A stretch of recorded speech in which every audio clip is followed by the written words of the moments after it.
places I walk, there are places, empty spaces, and doors of lost but by. My life be a spirit, and by my heart be I woman, boom, boom, boom, boom, boom. And by my eyes be I open, and by my hands be I whole. My grandmother used to say, just hold your own row out to the end. Just hold your own row out to the end. My grandmother's name? She was my great grandmother. Her name was Rosa Hall Jenkins, and she always used that whole name. She lived to be 105 years old. My grandmother was a midwife. Her name was Sabrina Williams. She was born in Hague, Florida, and then she moved to Gainesville. Now, Grandma had a big house out there in Hague. I believe it's still there. I'm not sure though. It's on the old road. Yeah, all of them are buried out there over there, and you had to go and ask the white man if you could bury them. And you go in, see, and you ask him. And if he said yes, then all right. And you go on down and you shut the gate back. And when you get to the right place, you got to hurry. You got to hand them over the fence and then get on back down from out of there.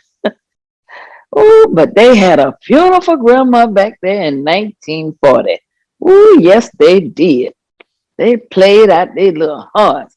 Oh, when the saints come marching in, when the saints come marching in.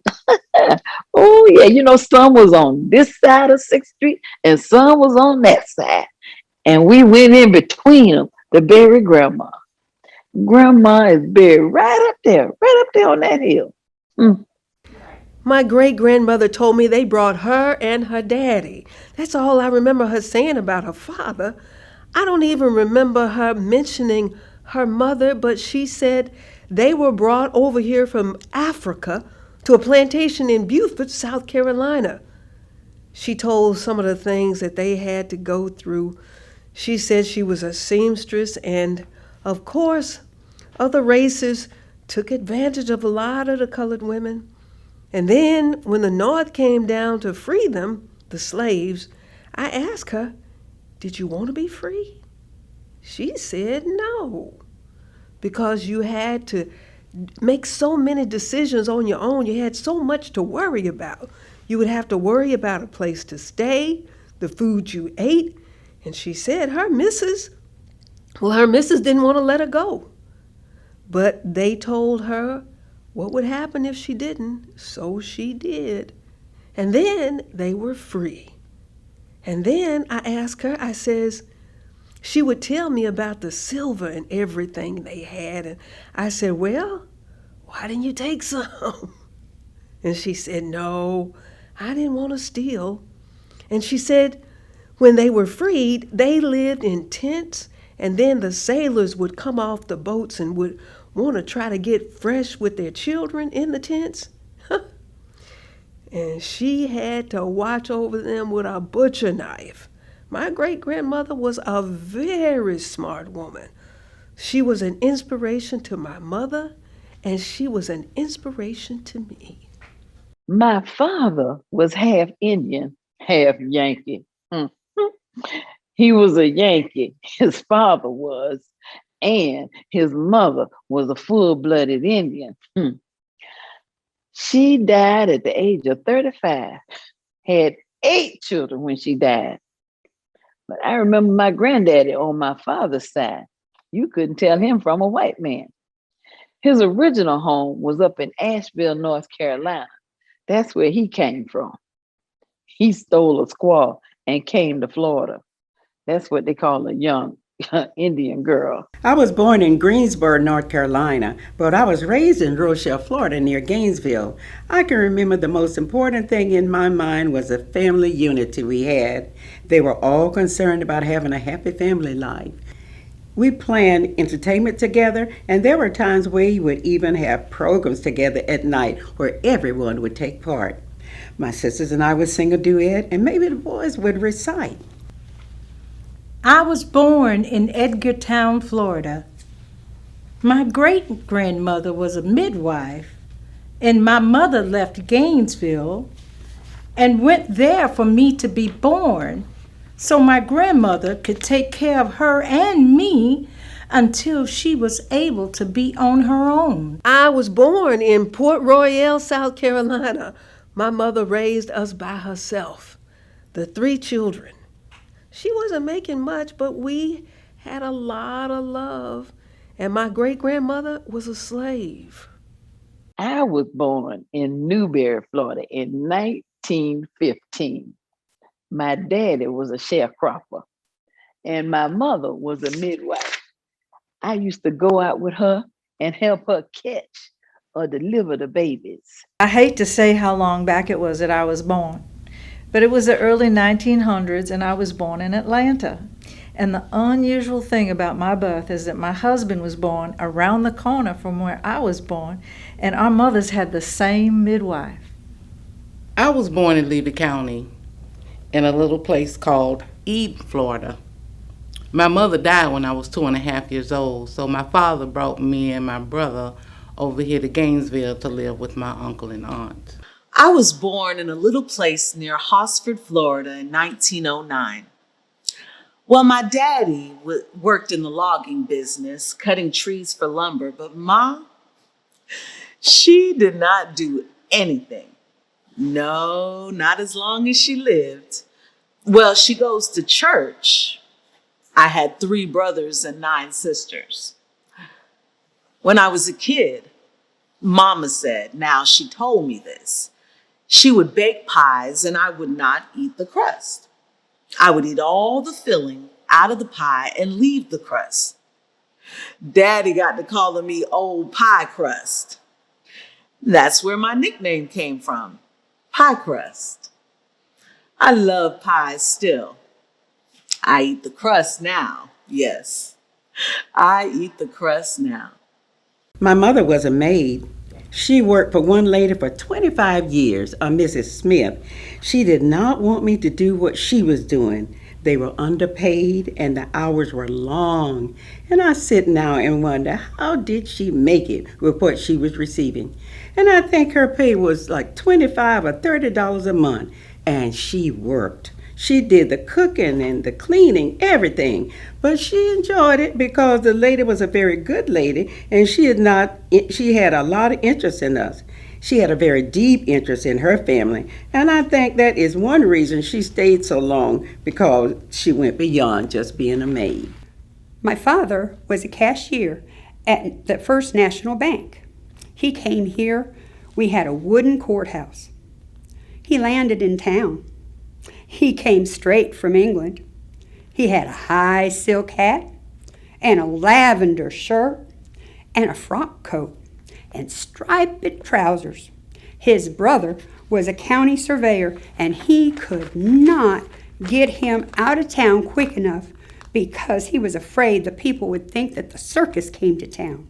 My mother had to go to Tallahassee to go to school. She was called Midwife Elizabeth or Mrs. Hughes, or most of the time they just said, I want Granny. In those days, people didn't have much money. Sometimes they would give her a bushel of corn or some meat out the smokehouse. They just didn't pay the midwives money. And she was on call all the time.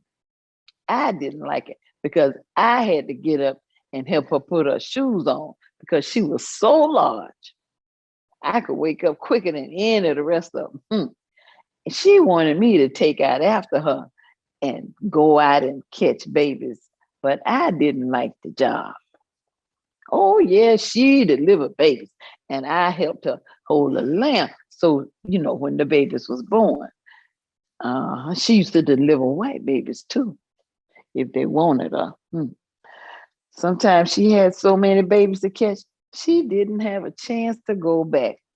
And then I would have to go and change the mother's bed and wash the baby and bathe him up and give the mother some water to bathe herself.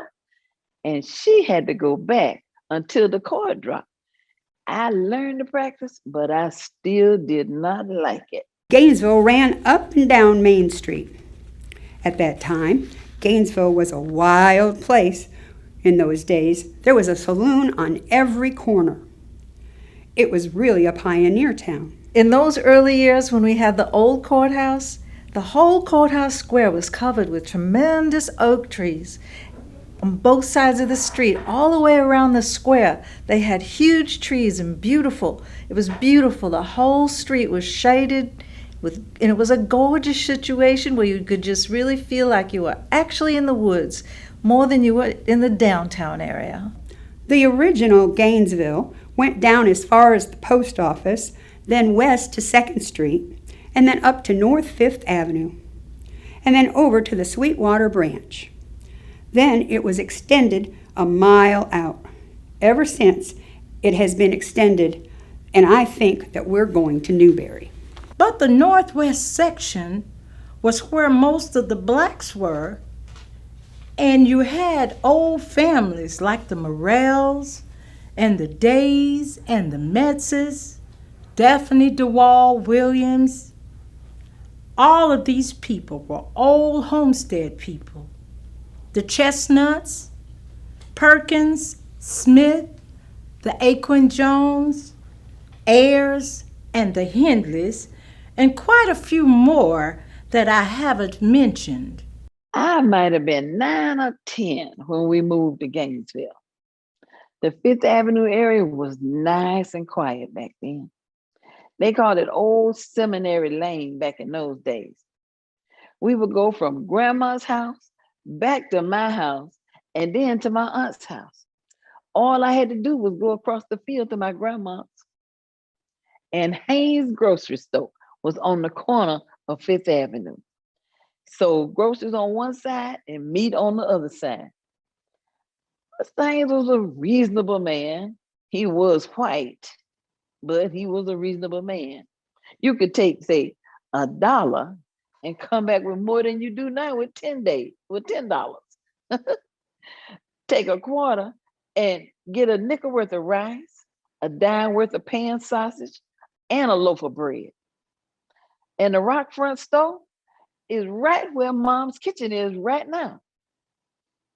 Miss Gillis ran the fish market, and the theater was down by the taxi cab stand and the barber shop. We had an opera house and had plays that came by. I do not know exactly how early we had moving pictures. They had an awful time about having them on Sundays. They were rather straight-laced in that respect. They finally got over that. And moving pictures, you know. When we first went to moving pictures, they were silent, and someone played the piano. The faster the picture went, the faster he would go. There was just little sentences put on there to tell you what was going on. Then, when they finally got where they spoke, that was wonderful. They got color pictures, and that was even more wonderful. Now we have television and radio, and now we go to the moon. I think this world is a wonderful one. I grew up by Alachua General Hospital, right in front of the Wisest Prescription Center, where the parking lot is now. That was my home. Next to Alachua General, where that L-shaped building was our home place. I was there when they built the hospital. I can remember just as plain as day when they built Alachua General. My aunt was taking in washing and ironing. Whenever they were constructing a building, if you wanted the scrap lumber that they would throw away, you could go get it. We had one of those big old metal red wagons. I don't guess they knew anything about washing machines. They rubbed them on the rub board, boiled them in a boil pot, and we would go haul that lumber to my aunt to use for boiling clothes. Daddy raised everything we ate when we lived out there in Hague Settlement. He raised his coffee, he raised his rice, and they had all kind of different cane. We had goats and sheep and a cow and a mule, horses, something you call a guinea chicken. Had a red Rhode Island red and a big white one and the Dominica. We raised everything we ate on the farm. Yes, he raised everything, everything but white sugar. He made his own brown sugar out of syrup. He would smoke his own meat. My daddy did. You know, they'd light the fire with different kinds of dried barks and things, and then they let it go down and just kind of let that smoke. We had white bacon and we had cured meat. Boy, mother would not let me, and daddy told her, don't never let me go in the smokehouse because I eat the sausage. Oh, it looks so good. One year, I remember daddy's meat gave out. He went to this turpentine place and got a whole side of white bacon and brought it back. He said, now, this gonna have to do you until we gonna get some meat later.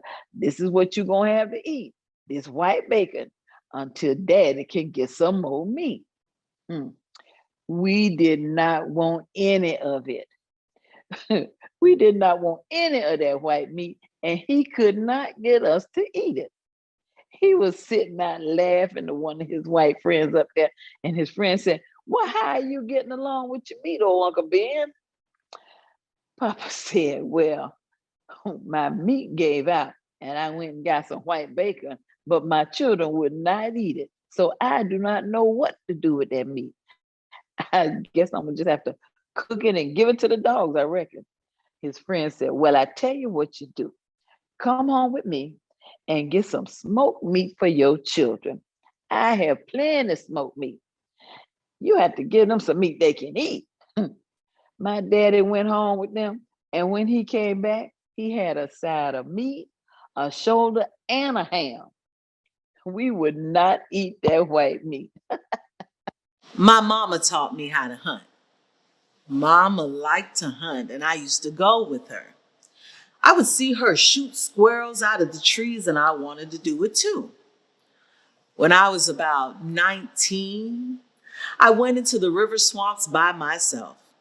I felt like I wanted some squirrels. I took the dogs, went into the river swamp, and killed my squirrels. Yes. And I trolled home.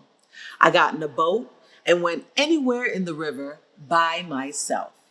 Then I was not scared of anything. When I was fishing in my childhood, we would go out in the field and catch grasshoppers or a worm from an oak tree called the oak worm.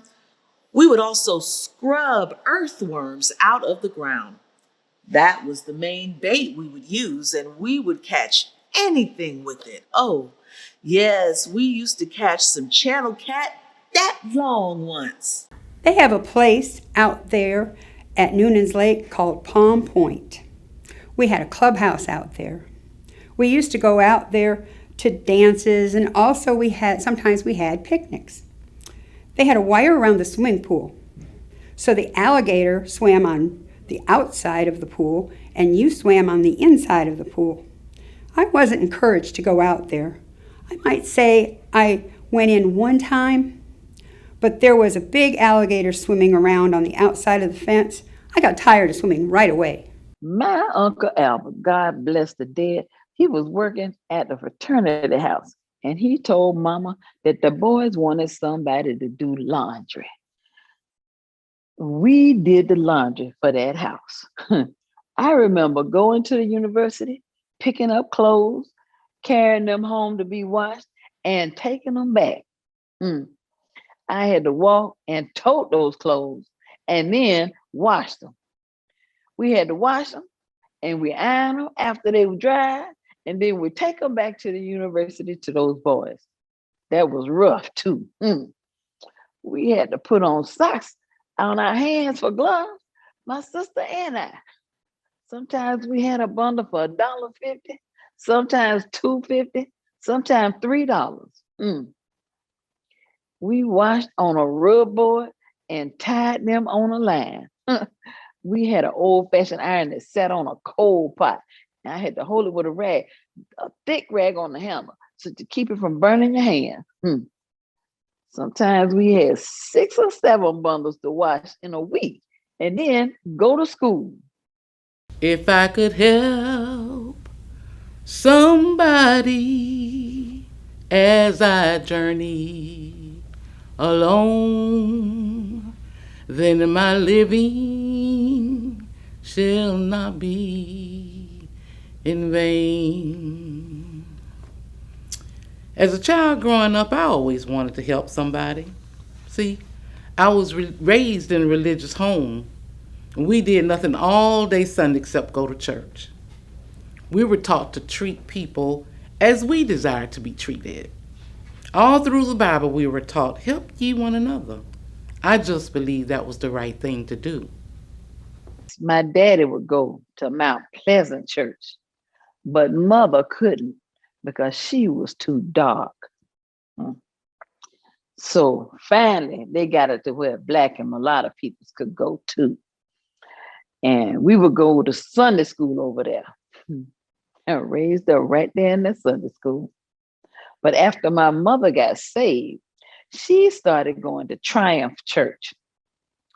I just love going to church. Now, my church is Williams Temple, Church of God in Christ, where Elder Detroit Williams is the pastor. My daddy had a horse and buggy too. That is how we went to church. It was a long ways to the church we attended. Mama filled up a little old trunk, something like a foot locker. She would cook the food, put it in the foot locker, and put it on the back of the buggy. Oh, and we were big shots.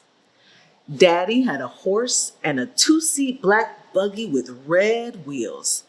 Daddy would put the trunk on the tailgate, fasten it up, and we would go to church and stay there all day long. They always had a pump on the churchyard, and they had plenty of water, and they would make lemonade in a barrel.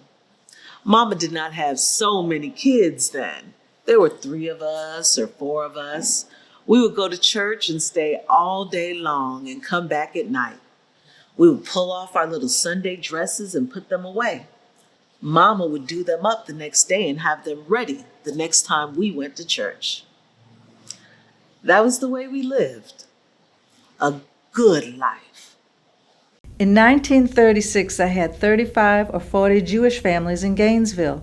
We all belonged to the synagogue. It was right after the Depression, and it was very difficult supporting it. Actually, there were about 12 people that paid the synagogue dues. The rest of them, maybe they would come once in a while, or maybe they weren't too interested, but there were about 12 families that were active. We had all the churches, I think. We had the Baptist, the Presbyterian, Methodist, Episcopalian. We had picnics at Cedar Key and here at the Springs. All the churches would get together. I'm an Episcopalian, but I always got at the Baptist church because they had the best fried chicken. The first thing I remember putting together was on a day I did not feel like going to school. I told Mama I did not feel like going, but it was not true. I wanted to get on the sewing machine. She said, well, you stay in the house and watch the food, and I'm going to wash at the spring. So Mama took all the younger children, and they all went down there, and they would have a big time playing in that branch that grew around the spring.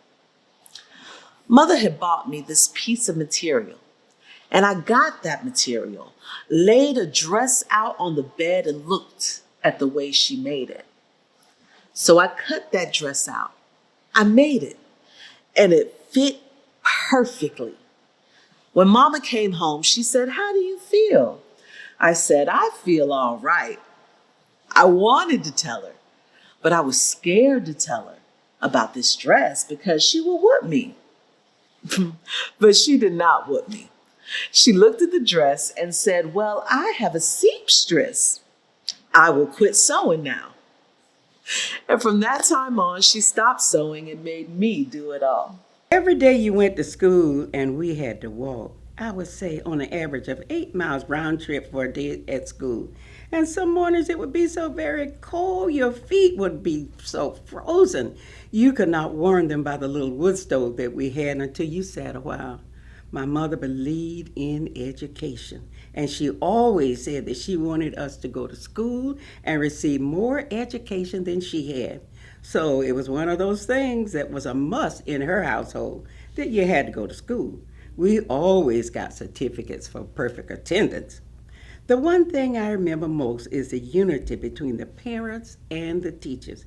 The teachers were very interested in the children and they worked very closely with the parents, and there were times when the teacher would spend the night in our home. Rather than going back to Gainesville, she'd just come out and have dinner and stay all night. I can remember that you got your lesson. The teacher did not play with you. And if you did something wrong at school, they told your mother you got a whipping at school and then you got a whipping when you got home because the teacher and the parent worked together as a team. I wanted to learn how to cook, and I learned how to do a lot of cooking in school. Arithmetic was all right, and I learned how to figure and how to write. I learned that nobody can write for me, and my principal was A. Quinn Jones. I stopped going in the 8th grade, though. There were 5 of us going to school, and it was just too hard on Mama. She wasn't making that much money. My daddy was sharecropping, and he wasn't making that much either. And I got tired of borrowing the other 2 children's books. So I stayed home and washed and ironed for people. And then I just stayed home and kept house for Mama. We did not get new books. Our books were used books. You know, it did not bother me until I got a little older. This was maybe 4th or 5th grade when I realized what was happening. I resented it. All the children from the Northeast area had to walk to school, and we either walked down University Avenue or we walked the back streets down Court Street, just kind of wound our way around over to Lincoln. All of it was housed in one building, and in that one 2-story portion. The elementary department was housed downstairs, and the high school was housed upstairs. And that was the only school for blacks in the city at that particular time. I went to school at Barnes Hammock, and it didn't have a name. It was a one-room schoolhouse, and they had different grades. So I always managed to get to the top of my class. I guess I had more mouth than everybody else. But at least they say I was bright. As a matter of fact, I was very good in school. I took music, and my aunt gave me music. And I learned, and I used to be in programs in church. And I used to play for Sunday school. It was hard to get Dad to leave Rochelle. He loved Rochelle, but my mother was determined to come to Gainesville so we could go to school. So she just got up one morning and told him we were going to Gainesville to find a house so that we can move.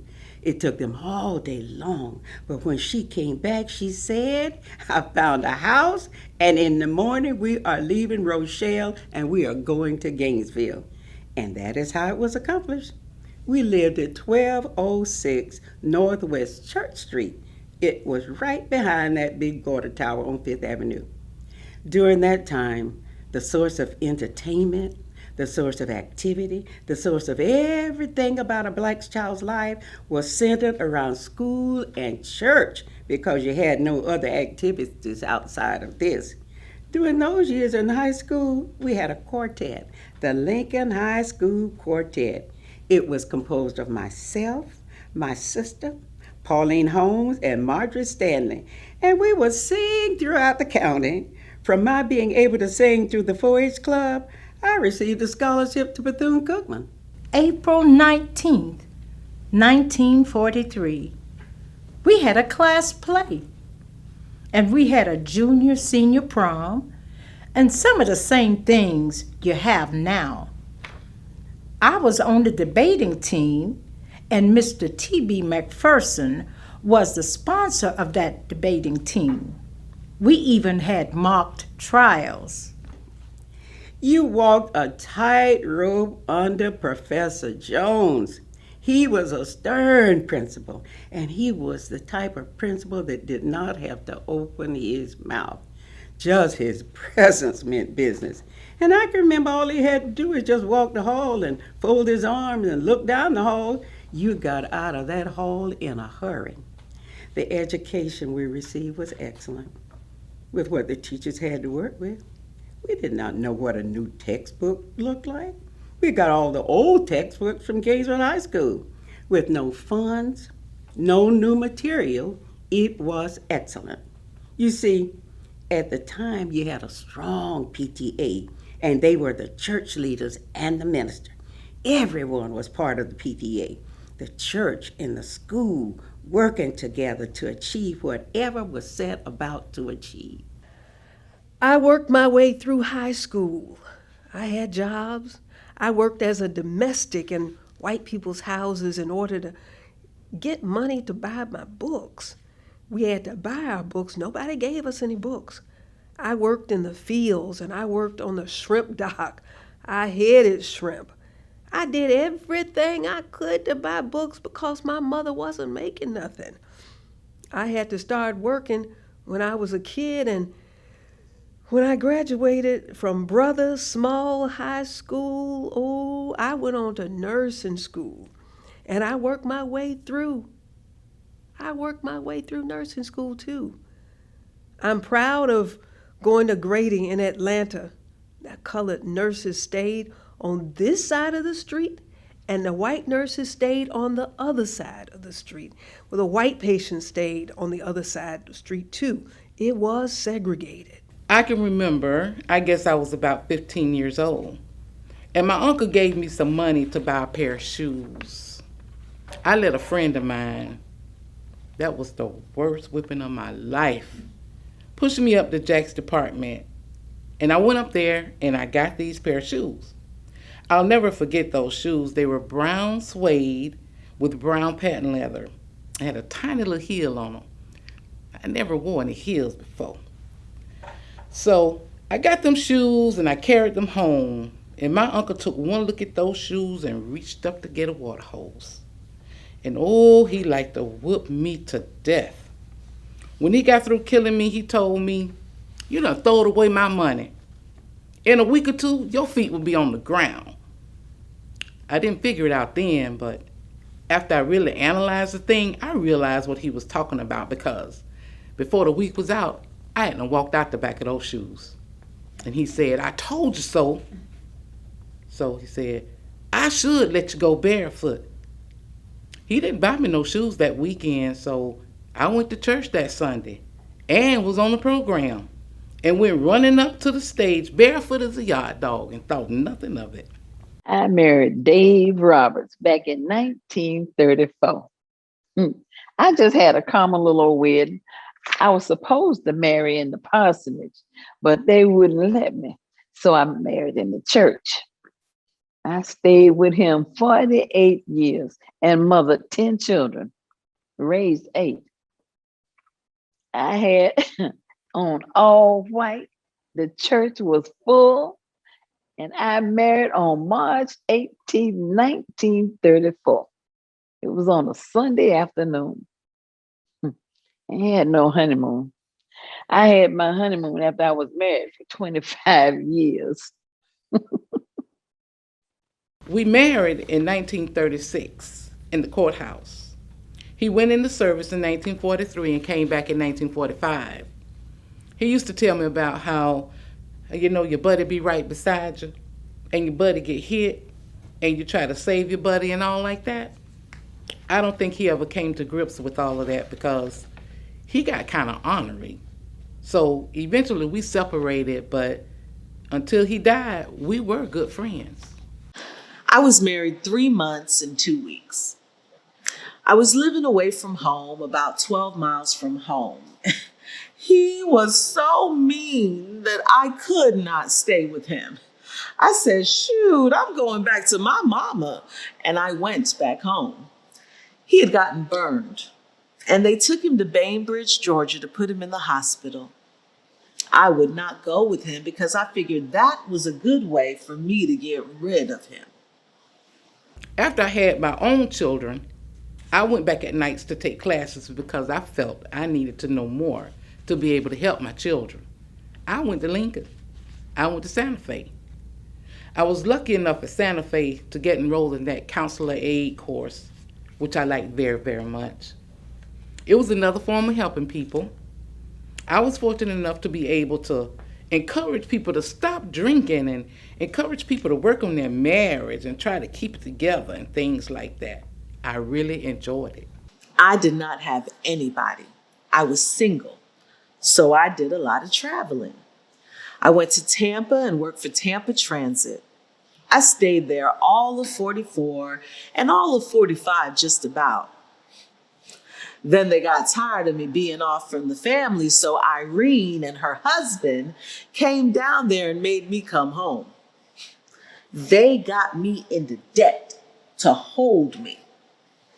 I bought this place, I built a little house on it, and I worked at the university for Sigma Chi Fraternity House. That is where I worked, and I have been there ever since, right here. I did well for what it was. You did not make any money. Everybody knows you did not make any money, but you could take what you made and live. I paid my rent, bought a bedroom suite, took care of my clothing, everything. You would not want to believe what I was working for when I came here. $2.50 a week, and I lived on it. Rent, 50 cents for a room, and I paid $1 on that bedroom suite. My first year of teaching was in Levy County in a little junior high named Royal Junior High School, and there I completed the first year. Professor Jones wanted me to come to Lincoln, but I asked him to let me complete 1 year here. Then I came over to Lincoln High School, and I was there until I decided to quit teaching. I taught home economics for the girls at the old Lincoln, but when I went over to the new Lincoln, I wrote a course of study called Modern Family Living, which included boys. So then I was able to teach boys and girls, which I imagine you would understand as marriage and family. I always had more boys than I could take in that class, and even today. They come back and tell me how much it helped them with their marriage and their family life. At Lincoln, Mrs. Jordan was the principal of the elementary department, and Professor Aquin Jones was the principal over the whole school. And somewhere in that time, they built the new Lincoln School, and that was about 1957, I believe. And they built the new school. They named the old school Aquin Jones for Mr. Jones, and that was how the name changed. I taught third grade about 6 years under Thelma Jordan. Really, I was proud of Aquin Jones because the teachers really dug in and cared about children. And we got a joy out of seeing the children develop. I was the person who introduced the primary pencils and paper to the primary department at Lincoln, and older children would laugh at it because the paper was sort of yellow and they called cornbread paper.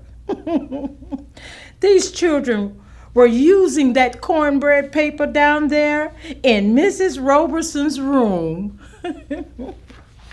I think teachers were more dedicated. The salary was not the thing of the job, because when I started teaching, I got $90 a month. And to tell you the truth, I never worried about what I got. I worked long hours.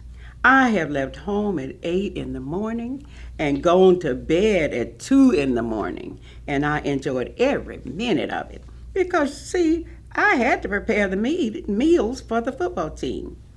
We had no cafeteria.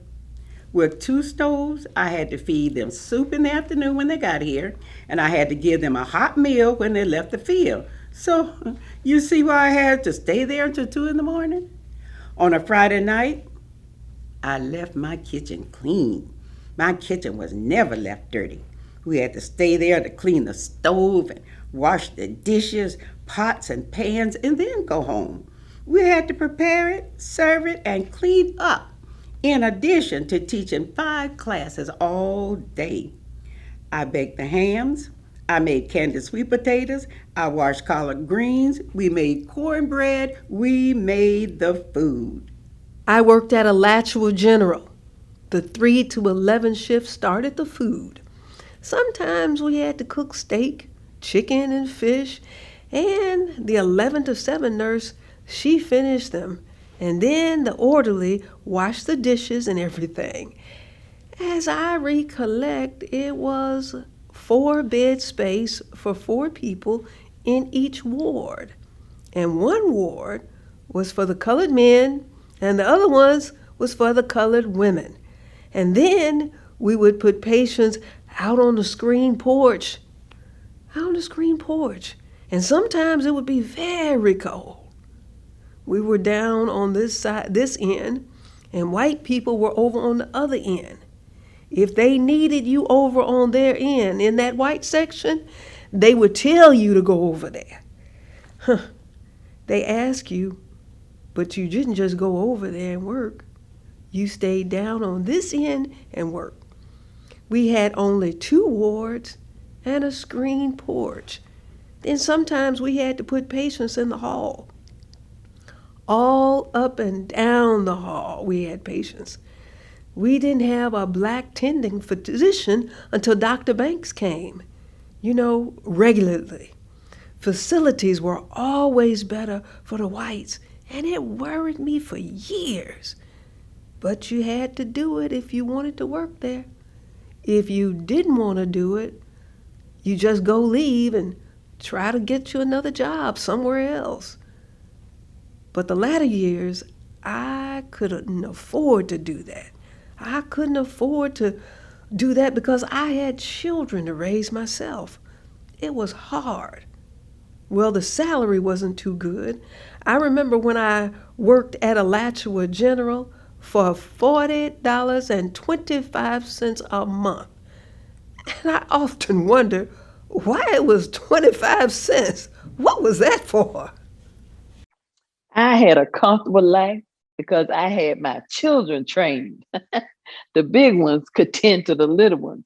And if I went anywhere, I carried everyone on with me, walking.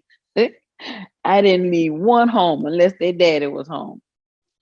People used to call me Pharaoh's Army. And I said, but yes, I would not get drowned. Well, our mama always said, if you have your children with you, you don't have to hurry back. Sometimes I had a stroller and sometimes I didn't. I go to the grocery store and carry everyone on with me. Each one took a package on the way back home. All but the knee baby and the arm baby. The little baby that was on my arm and the other one holding on to my dress tail. My children didn't spend the night at my mother's house either. They stayed with me. I was their friend. So when I wake up, I go in there and look, and I just see them all in the bed. See, when you have babies, you're supposed to let them know that you are their mother. They won't know who their mother is, and they won't know you their mother if somebody else is keeping them all the time. I made an evening gown. That was the biggest job I had for a long time. I took a bridal book and got this dress that was in the bridal book. It had to have a long train behind it with lace, curls, everything on it. I went to the store with this girl, the Bowens girl, And we gathered everything we needed for this dress and made that girl's evening gown, and nobody wanted to believe that I made it. I did not have any pattern. I looked at the dress and made it. It had cuffs that came up along here. The sleeves had a drop. This was all lacing up in here. It had lace and tucks and pearls on it and those little rhinestones. I put them in there with these fingers. It took me over 3 weeks to do because I was working at the time. I came home and worked on that dress a little while. I would get aggravated if somebody called me. Sometimes somebody would come to visit me when I wanted to work on the dress. I would tell them, I have got to get back to work. Carl, my husband, was working, but he said, do not worry about the food now. Do not worry about anything until you get your dress done. When she put on that gown and went to Mary, when she went into the church, everyone wanted to know where she could buy that lovely dress. She said, I did not buy it. Miss Pye made it. My old Dr. Lassiter, he's dead now. He was a white doctor. He always taught me to give a little child with a little cold, some cod liver oil and orange juice, and to grease their little chest with some granny salve or some mentholated salve. And that's what I did for all my 8 children. They never had to go to the hospital. I use a little honey with a little lemon juice. Now that's good for a cold too. And I use not sassafras, but rabbit tobacco. Listen, that's something you cannot get now. Now and then you find it since they burn the woods off, but you got to pull it up and let it dry. They had a tang of tea to save your babies if you wanted them. You have to count just so many leaves from 1 to 8, and that 9th leaf, you drop it into some good boiling water and let it get cold and drink it. And you can hold your babies. I used to grow a lot of it. A girl in Jacksonville, Florida, her mother came. God bless the dead. Sister Bryant, she came to save her daughter Naomi's first child. I had to go and get some of that Tanga and tell her how to fix it. And she has her daughter now. Baby's going out now as soon as they're a week old. The mama out with the baby is only 2 weeks old. I tell them quick. My grandmama would say, child, get back in the house. When I was coming up, they couldn't get out of bed for a week. And then when that week was up, you put on a hat and according to what the weather was, go around the house and come back in. Then you can go and hold up your baby, pick up your baby, but you can't lift anything heavier than your baby. You wasn't allowed to sweep under the bed neither. Just sweep around it until that baby was a month old, or you stuff her with your back. And when the babies are born, you bind the babies up and bind you up too.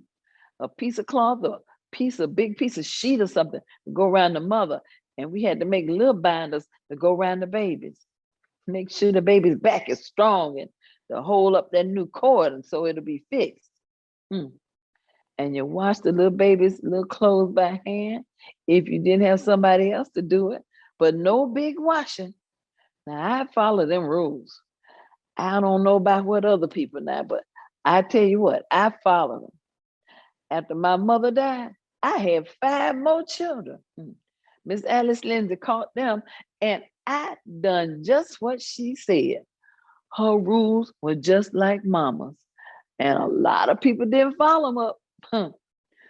That's about the reason they can't hardly get around today. The grocery stores were around the square, and that's one thing that brought people into town a lot. People that lived out in the country would come to town to buy at least a whole week's worth of groceries at one time. They'd buy things like big sacks of flour and sugar and supply themselves with grits and bacon. You didn't buy bacon in packages, you'd buy large slabs of bacon. And there were very few dressed chickens that were bought. It was amazing in those days. Most everybody bought live chickens, and they take care of slaughtering them and picking the chickens themselves. It was a hard thing for me. Of course, I never could learn to do it, but in those days, I had a maid that worked for me. because I had to go to business and I had 2 children. So I had a girl that worked for me and she took care of the chores. At the time, I used to pay her $3 a week and she would come in at 8 in the morning and stay until 6:30 in the evening. Fix the meals, take care of the children when they came home from school, and look after the house and took care of everything. And that same girl worked for me at least 17 or 18 years, and when she quit, she was making $35 a week. Every time the things got better, I'd give her a raise. My first job was at a boarding house. I went to work at 6 in the morning, get breakfast. I made only $3 a week. And then you clean up. She had roomers. I made up beds and all that. I got dinner. Well, at that time, we called our middle meal in the day dinner. And the evening meal was supper. So I got dinner, fed the boarders, then I ran home for a few minutes. Then I came back and got supper. I fed the boarders and then cleaned up the kitchen. It was quite a chore. But I was young. I didn't know no better. I was just glad to have a job. When I was at Aquin Jones, I had no choice but to make home visits. Go and talk to the parents, not just when there was a problem, but you go down and see the children where they came from and learn something about the families. We would go down to Rutledge, Arredondo, and what have you in the afternoon. Mrs. Josie Mitchell, Mrs. Eunice Carter, Mrs. Ann McGee, Mrs. Marie Allen, Mrs. Catherine Taylor, all of us used to go out in the afternoons and make home visits. I remember one particular time, we were way back in the woods in the Arredondo section, and our car got stuck in the mud. A fella out in the cornfield had to come and pull us out with his tractor. So, those were the fun times, and these were things that we were right on top of. We were not afraid to go any place.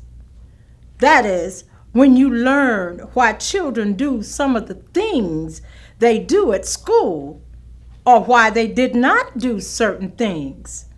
You learned a lot about them. And I'm a strict believer in home visits. The most exciting thing in our store was Saturday night around 8 p.m.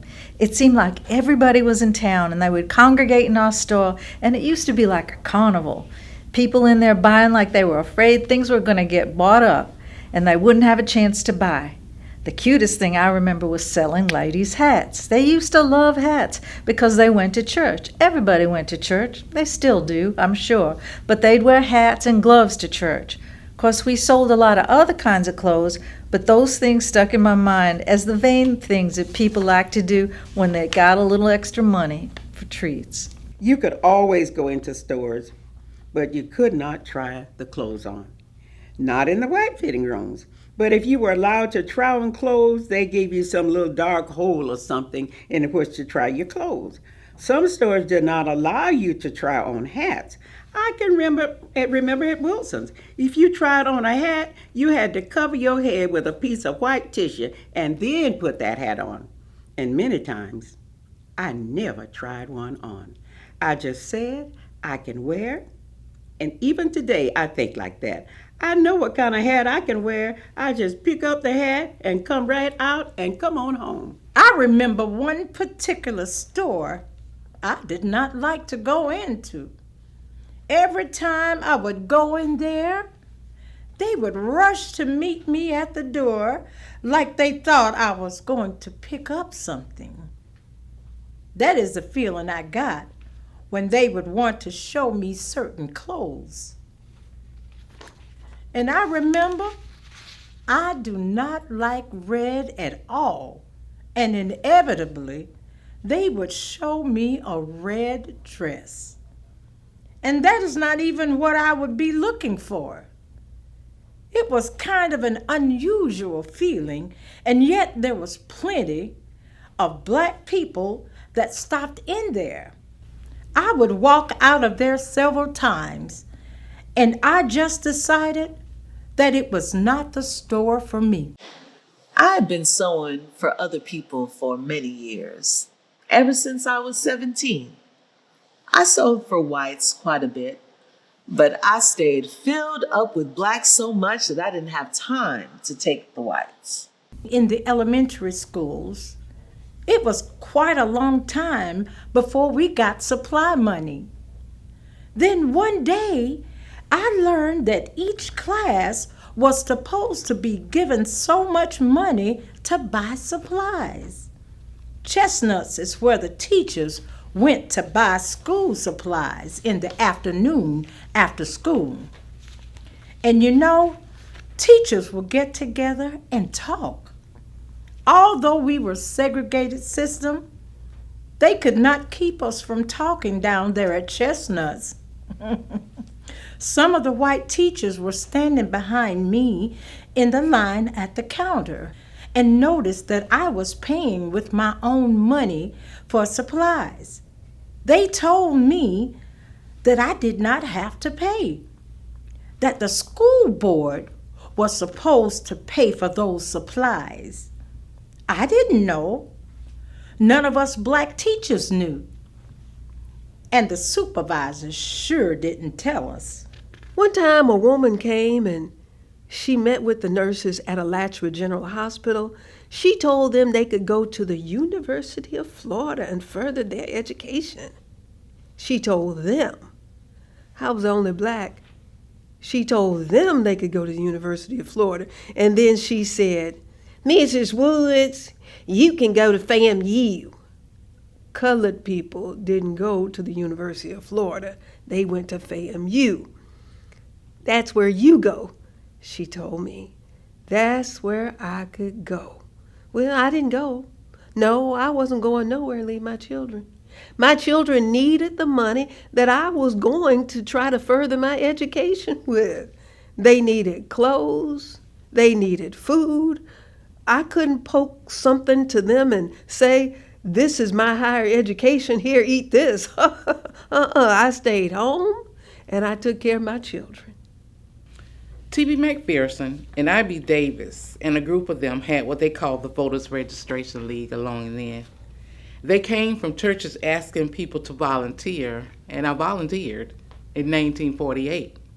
Well, we started going from door to door asking people if they were registered to vote. And if not, we would take their names and let them give us a time that we would go. Then we would make arrangements to take them. A lot of people were scared, but I talked them into it. But they didn't know where to go and they were scared. It was on the north end of the courthouse. That's where the voters registration office was. You could tell that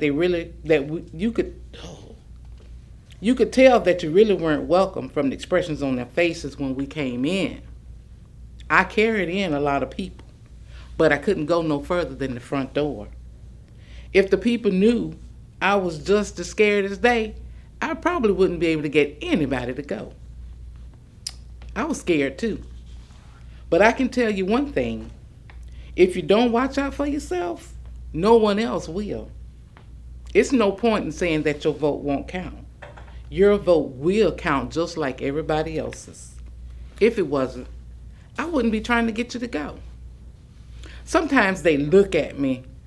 I think they will see the sincerity in my approach.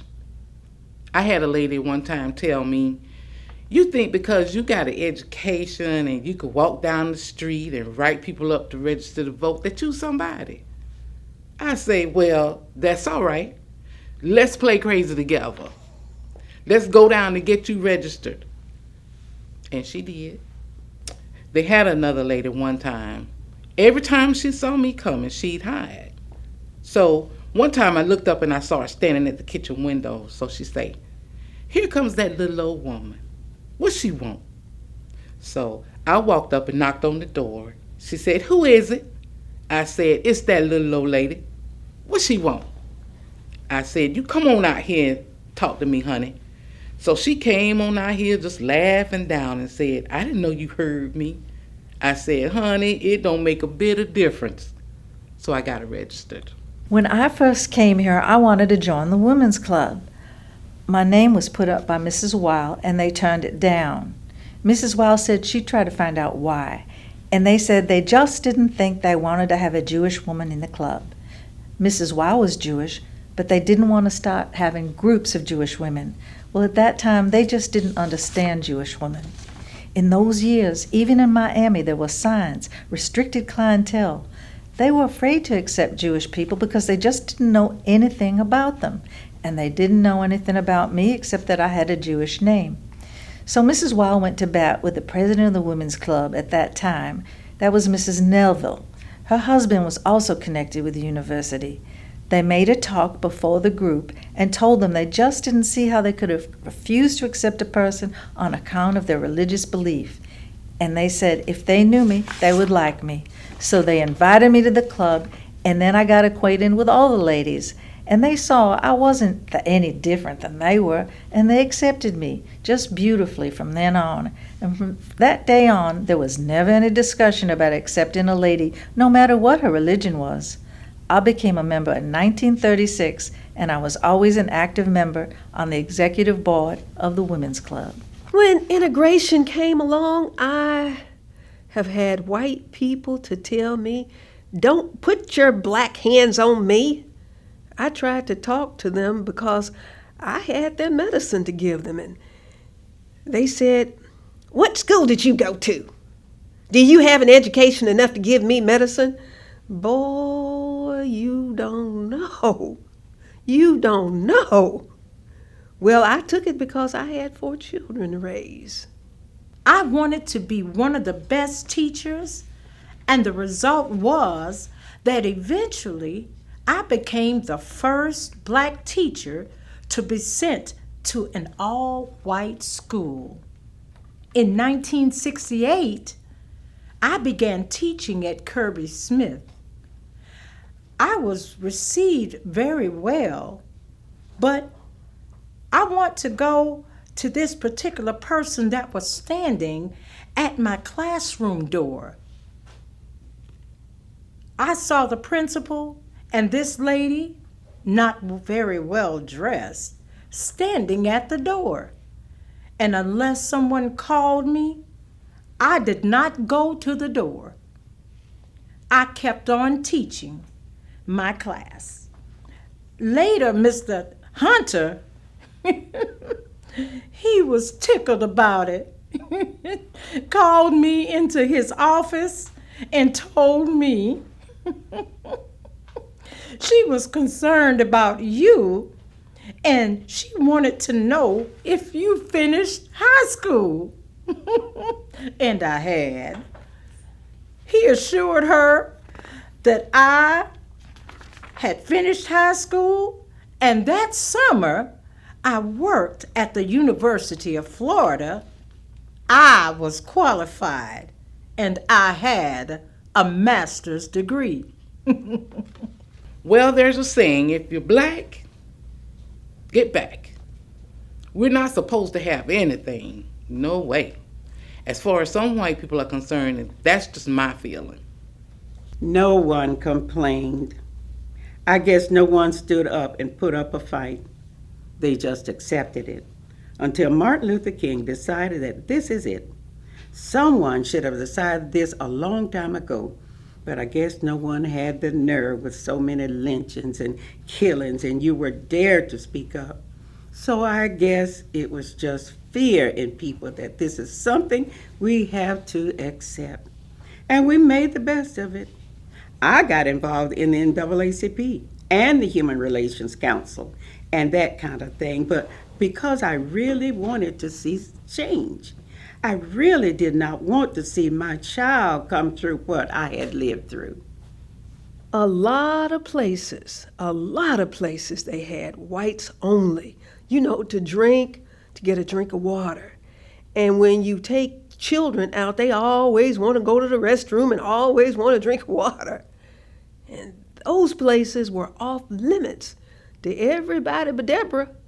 Deborah was my great-granddaughter. Deborah didn't pay any attention. No, ma'am, no, sir, Deborah says, Grandma, I want a drink of water. And I say, okay. And she go up there. She didn't know nothing about the sign. Woman almost had a fit. And one day, because Doris took Deborah into the restroom, and the clerk came running down and says, you can't go in there. Doris says, yes, I'm going in there. Where do you think I'm going? 1968, I just decided that I'd had enough of teaching.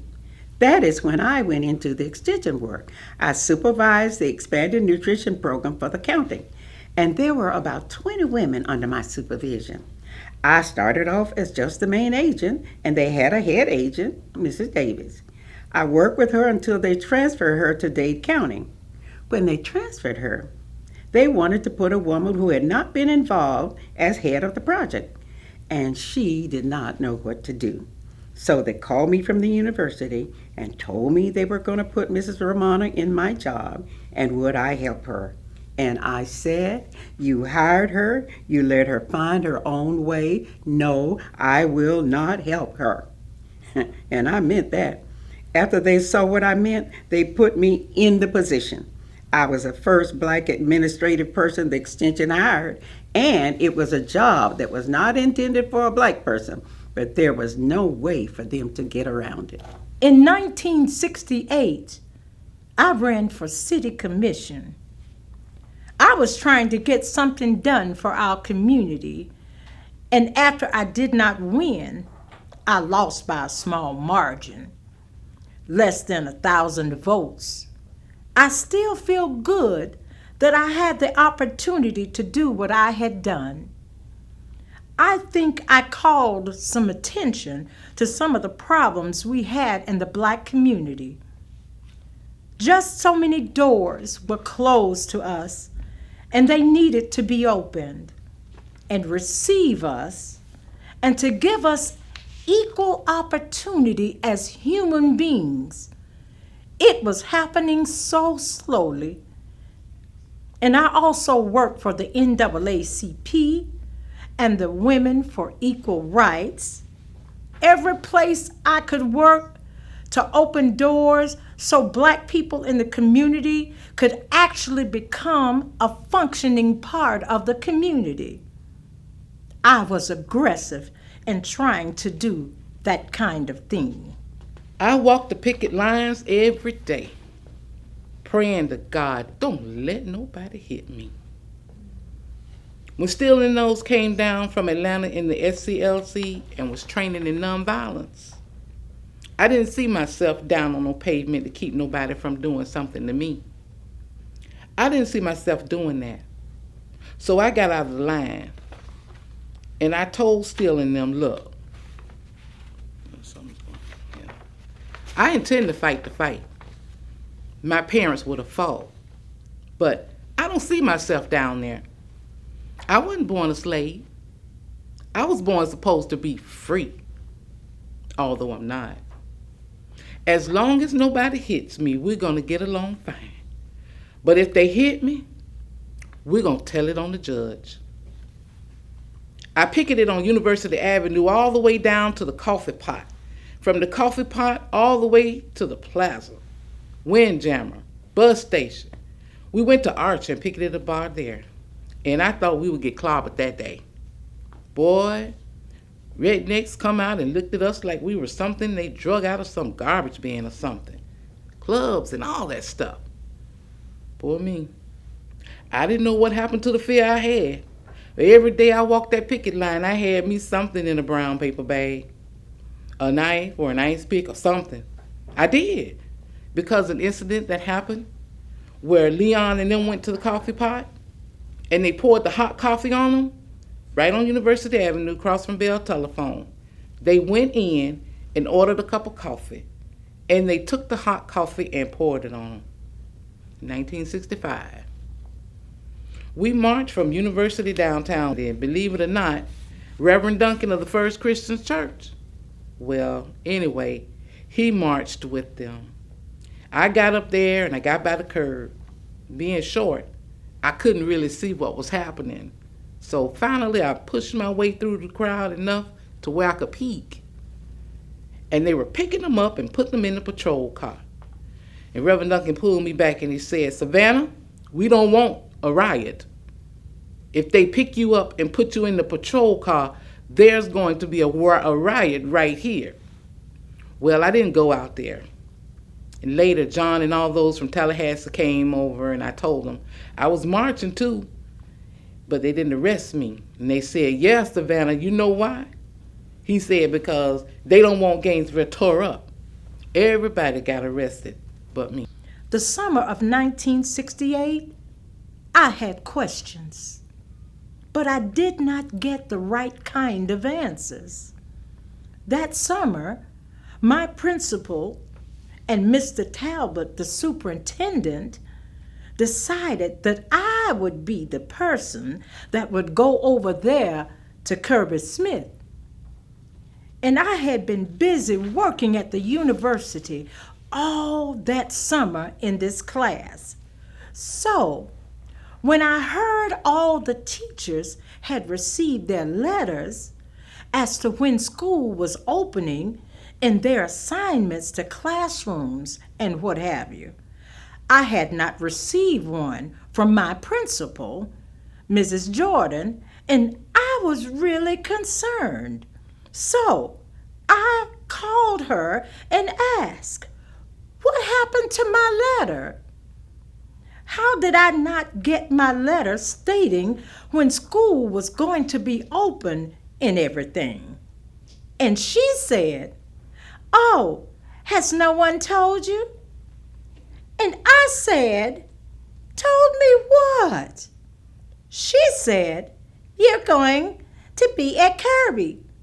And I said, "When you first mentioned in that meeting asking who wanted to go, who was going to volunteer to go, I said I certainly did not volunteer to go over there. Who decided that I was going to Kirby?" And she said, "The superintendent decided." So, it was not my decision to be a trailblazer. I thought that was sort of unethical to do it that way. But I found out a lot of things were done during that time. Sometimes you were handled like you were a product instead of a person. But I needed a job. I needed a job. Things have changed since then. Now, somebody could not do that to me, and they could not do that to my daughter even.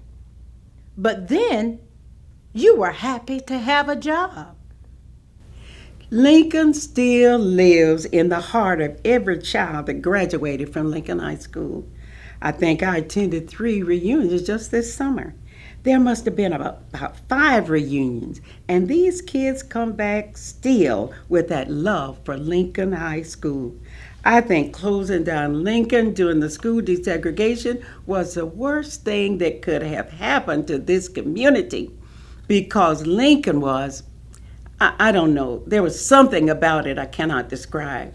There was just a love there. But those kids know what that school meant to them, where it brought some of them from, and what it gave to them. We weathered the storm, but the tornado is still in effect. The same problems we have then haven't gone anywhere. We can go anywhere in the front door and spend our money, which we couldn't do then. But our children are in integrated schools, and they have more white teachers than they do blacks. White teachers have not learned yet to cope with our children. The reason is they don't understand them. But black teachers can cope with white children because they've always been a nanny or some type of direction for that white child. Well, I may not think about integration the same way a lot of people think. Some people think it really helped a whole lot. But I even seen smarter students and more of them come out of an all segregated school than I have out of the integrated system. During the time I was going, you kept that child in the classroom and you taught him whether he wanted to learn or not. He had to produce some kind of work, or else the teacher would be willing to stay with him after school until a mother came looking for him. Now, that is unheard of. I would go back in a neighborhood school like the Fifth Avenue area if somebody would finance a school like that. I would go back and give it everything I have. You know, up until this day, I see so much about how black children and black people are treated. Right on, right now. They still doing it. They still doing it. I hate to see it, but it's so. I found out when I was up at Kirby Smith that it was poor people more than anything else that people did not like very much. A lot of times it was just a level that you were on that people have a resentment for.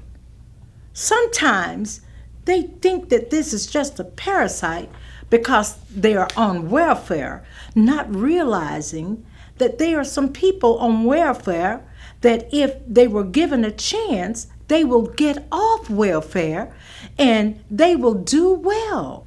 I would share this.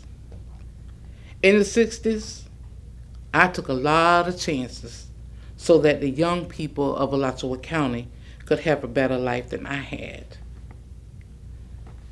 Now I'm asking questions. If the young people that I was thinking about when I taken all those chances, whether it was worth it or not, now I work in a circle to help people that cannot help themselves. I don't have too much education, but I have tolerance and mother wit. And I ask him for wisdom and knowledge and understanding, and he gives me what I ask for. I have seen great change, but not the changes I would like to see. I think we came to a certain latitude and changes, and I think we as black people thought we had really reached what we wanted, and we relaxed. And when we relaxed, that took what we had, what we accepted. And I think that we have become a little too relaxed. We still have to be in there fighting to achieve what we really would like to see our children enjoy. And when I say this, I'm talking about the job market. I think that when we get the jobs that pay us what we deserve, then we can afford some of the nicer things in life. But right now, we just cannot afford it. I would probably say to always have a goal in mind and just keep working towards that goal. Do not let obstacles keep you from getting to that goal. And if you possibly can, just set your stakes high and just keep working at it. My grandmother used to say, just hold your roll out to the end. Just hold your roll out to the end. You see, once you let a group of people know that you are in the community and you need to be recognized as a viable part of that community, you kind of shake things up a little bit. Then these things just automatically happen after you put forth effort. I think things did change. Well, some things were legislated. But I know one thing that cannot be legislated: love and that deep caring for people. That cannot be legislated.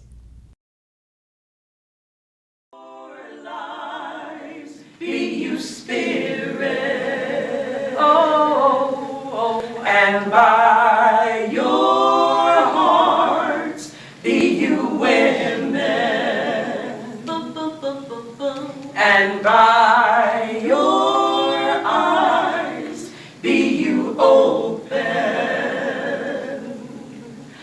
and by